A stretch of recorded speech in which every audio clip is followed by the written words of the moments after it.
Like I was saying before, Kevin Smith kind of figured a lot into the comedy writing I was doing a little over 10 years ago. At the time, late 90s, early 2000, I was really into his stuff. Clerks, I saw that thing. That was really pivotal to everything I started doing as a comedy writer. Basically, I mean, the stuff I was writing was almost, I wouldn't say a direct clone of Clerks, but it was in that kind of same style or type of thing. A couple guys trapped in a retail job and trying to deal with various things in life. Not as compressed in a short span of time as Clerks was, like a one-day thing. Kind of spanned over a week. A couple guys in a video store just trying to figure out the next step in their lives type of thing, and one guy dealing with a band who's broken up and everything, and girlfriend dumped him. So that's actually I guess a plot that's been around for a hell of a long time for me, because I'm once again working on that for my current comedy thing, comedic stuff. But a lot of that Clerk stuff factored into it.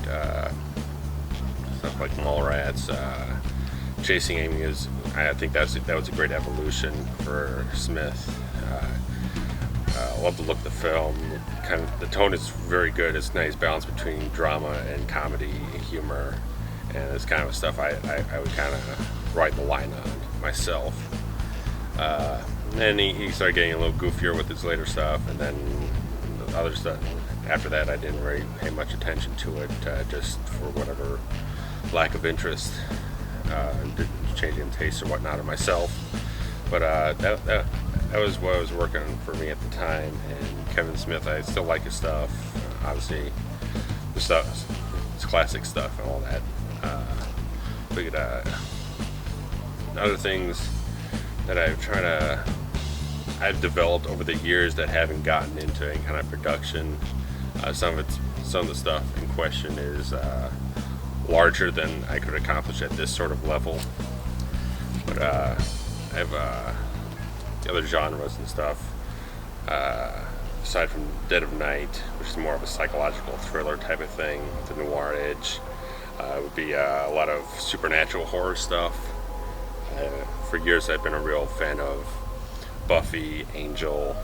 Last year and a half I've been a big fan of the show Supernatural on the CW. I just dove right into the show years after it had been on the air. I watched like the first 4 seasons in 1 week.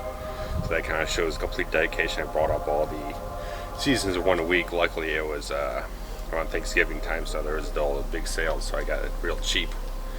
And I've been a constant follower of the show ever since. And a lot of that factors into stuff. I've also been a big fan of Clive Barker's films. Lack of time doesn't allow me to really kind of go ahead and pick up a book and read it. It sounds kind of sad, but you know, I got so much stuff going on creatively and all the other stuff in life that just doesn't allow me to sit back and read a book. And plus I was never much of a book reader to begin with. But a few films Clive Barker did direct, Hellraiser and Lord of Illusion specifically, I think are absolutely great films. Lord of Illusions, I absolutely love Lord of Illusions. It's one of my all-time favorite horror films. I think Barker did an excellent job of meshing the horror and detective noir genres in a very, very sleek, very smooth way. At the time, you know, the studio system, they didn't get it. They were hacking and slashing the film to pieces, and I think if Barker could have released that film 10 years later, it was originally released in '95 when horror was like going nowhere at the box office. 10 years later, it would have been a blockbuster. As much of a blockbuster as those types of films become, it would have been very successful, more than it originally was. Obviously, Unrated Director's Cut is the only way to go with that. It was definitely a film way ahead of its time. I mean, you look at a show like Angel, and that was also a detective noir genre show. And I mean, that's basically what Barker did back in '95 with Lord of Illusions. Now, a little bit more of a classic style of noir, less humor, but it basically, it's in that same sort of vein. So a couple years later, that sort of thing was coming along, and obviously now you got all kinds of horror stuff going on. People are vampire crazy and all this other stuff. You got shows all over television and cable, but that in that horror genre. So darker stuff would really sell now. I mean, I've got a poster of Lord of Illusions on my wall. I think Scott Bakula did a hell of a job with the Harry D'Amour character. I'd love to see more of that character realized on screen somehow, but studio system obviously got Barker down, and it didn't. It just kind of soured him to the whole experience of being a director. He still produces films based on his stuff, like Midnight Meat Train. That was a great film too. But regardless, I think Barker is still one of the great masters of horror, and I like him more than a lot of the other authors out there in terms of the fact that he doesn't go and whore out all his written material as movies like sort of Stephen King does, and they all, like 75-80% of the stuff is crap. So you get the film adaptations and they all suck and they all like bomb and whatnot. So, but I'm a bit of a Hellblazer fan. John Constantine, the proper way of saying it, at least the English way of saying it. I picked up a couple of the graphic novels. I was actually introduced to the whole thing from the 2005 movie starring Keanu Reeves, which a lot of the hardcore fans obviously hate because they changed so much with the premise and the character. Because Constantine is actually a blonde British man with a Liverpool accent, basically based the design on it by the singer Sting from the Police. So you can see that there doesn't really sync up with Keanu Reeves, and if you saw Dracula, you know Keanu Reeves can't pull off a British accent to save his life. But I like the film very much, mainly because it was so close to a premise that I had, premise and a character that I had created, come up with like a year or two beforehand. Another supernatural, paranormal type of character, crusader type of thing, called Victor Murdoch. As brief as I can make, his backstory is that in the 19th century, mid-19th century, he was born to a lineage of warlocks, very evil people, and for a reason, years later, he had left in his teenage years and came back later on, and completely rebellious against the whole clan. And so he comes back, he slaughters them, and makes a whole vow of, I will not rest until every agent of an unholy evil has been destroyed. And later on, he's born in Romania and everything, and then later on he makes his way to America, comes across a Native American shaman who gives him a sort of blessing of sorts, where he is protected from harm, injury, or death by anything of earthly origin.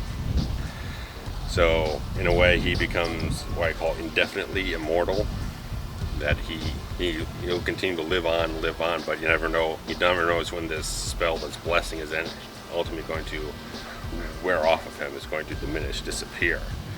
So ultimately he survives through to the early 21st century, which is here and now, battling all kinds of forces of demonic evil, vampires, werewolves, demons, warlocks, and all other sorts of fascinating and scary creatures. He ends up befriending an actual angel, a demon turned angel, or angel turned demon, sorry. And he, through his travels and everything, in present day, he hooks up with like a New York cop who's also got supernatural ties. And I mean, it really has sort of a world traveler type of vibe to it. Bit of a Highlander type of thing, maybe a little bit, plus with a little supernatural in it. That you travel around battling demonic forces and waging a crusade against them, plus a little more of the Buffy angel type of thing in there, where he's also facing apocalyptic forces and facing off against heaven and hell, all this stuff. So original idea back in like 04 or whatnot was to kind of like produce just a series of scripts, just kind of like post them online as like a episodic, just written word series. But you know, that's not even a possibility for me to realistically entertain, because it's just too time consuming to actually punch out a 45-page script every single week. But in the years since then, I have developed numerous premises up to about like into like a mid-season 6, where there's been all sorts of plot lines, storylines, character arcs, and character development, all this stuff. I mean, it's a very well developed idea, and yeah, I mean, if it were ever to happen, it would be a long, long way in the future for me. That's something that would be headed up by someone that has a lot of credibility and such, and connections and right places in the studio system. But Murdoch is a guy who has like a swords tempered in holy water, and he's got I mean, he could survive a fall off of a 50-story building because it's of earthly origin. He could stand in the middle of an inferno and not die, but then he could get beat the shit by a demon, you know. So that was the whole kind of premise of the whole earthly origin protection spell thing, where he could not worry about the usual random stuff that you and I would have to worry about, but when he goes up against a supernatural force, he's as vulnerable as you and I. So, and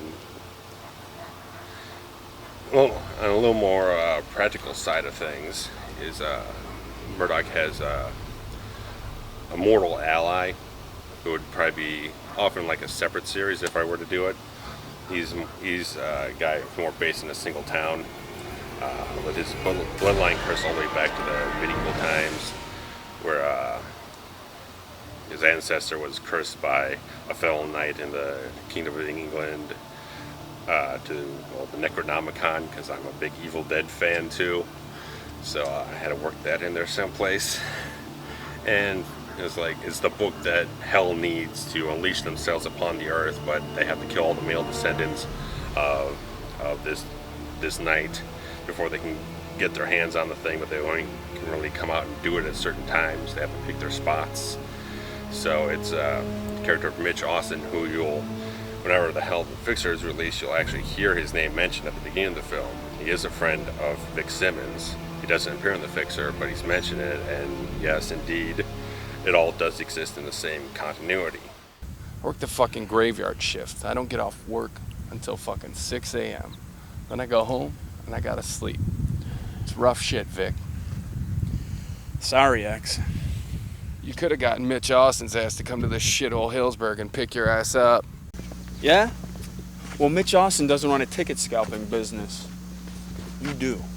So you got Vic Simmons off dealing with some domineering, menacing ex-boyfriend, while there's vampires and demons and werewolves and all kinds of unholy beasts roaming around the existence. So it's a bit of a head trip if you can wrap your head around that. And Mitch Austin is based in the fictional town of Ravenswood, where the Fixer and a lot of the comedy scripts also took place in. And so it has a bit of a Buffy vibe, where he's got a small group of friends, both just normal people and a little supernatural edge to him. But he's he'd probably be he'd also have a bit of probably kind of a Duncan MacLeod feel to him, kind of a bit of a noble guy, kind of down to earth in a way, and a lot of compassion, kind of an honorable guy who will sacrifice himself to save others, to protect others, and whatnot. So you got a little bit of the same feel and concept between the two different characters and the two different sorts of storylines. So we got that going. I mean, other supernatural horror stuff, sci-fi stuff I've watched over the years that have influenced this stuff, like X-Files and stuff like Exorcist 3. That's a big film I really like. Another film that studio sets I had to screw around with, but it still ended up being a decent film. A lot of good concepts in it that I've tried to mimic in unfinished scripts. But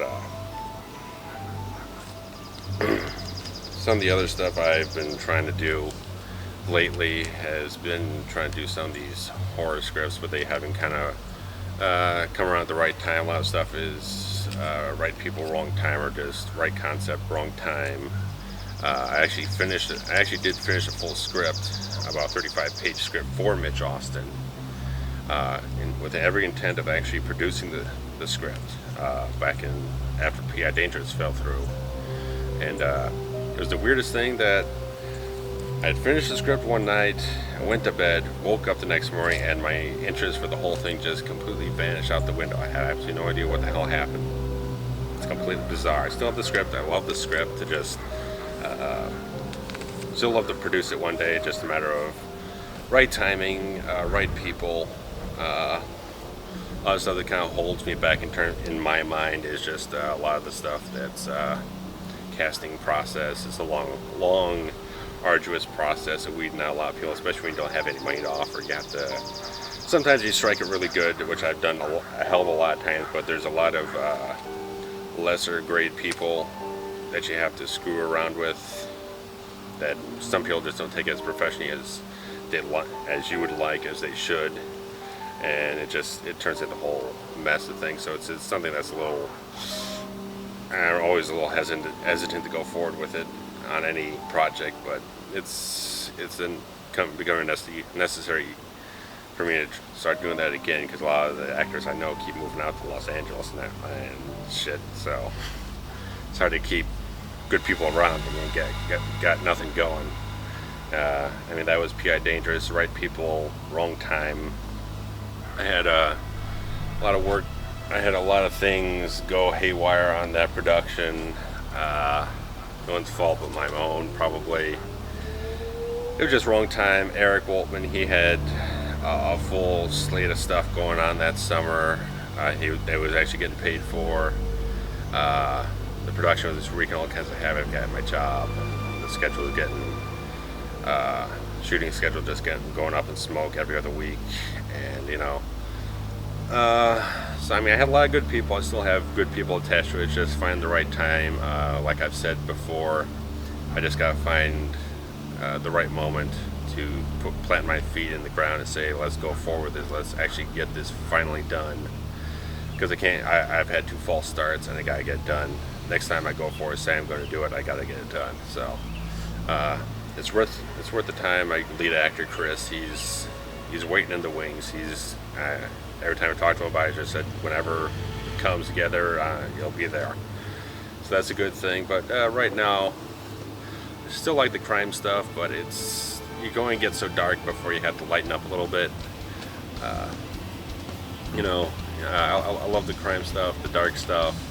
It compels me. I've really honed that writing a lot over the last several years to pretty sharp formula. But I want to do other stuff. I want to do something that's funny, that's lighthearted, or maybe a little bit more, a little more like the supernatural stuff, or whatever comes to mind. I mean, I got so many influences lined up in my mind, and over the 31 years I've been on this planet, living life, that I got so much stuff that I've developed over so many years that. Whatever mood I'm in, whatever it is whatever my attention, my interest, my inspiration veers towards, I have something to pull on for some kind of a stepping stone towards another project or script or what have you. It's just a matter of putting people together at the right time. I mean, Kill Shot, that kind of fell into the problem just because weather in the winter months, and then there was just scheduling of people having other obligations. So it's just that's another project that I got to get back on its feet soon. But it's all been a long road, faced a lot of ups and downs, backs and forths, a lot of crazy shit. But it's the only way getting experience is the experience that. The down stuff. I mean, the up stuff is great, but you don't really get to appreciate it as much until you really hit the rocky roads. Vengeance falls apart. Picture took forever to get done. It's still not. Took forever to shoot, a year and a half, and then Dead of Night went pretty smooth. P.I. Dangerous fell out, and it's been kind of me trying to build myself back up with one project after another. Like the Hemi documentary and Kill Shot and this Friday the 13th thing I'm working on right now.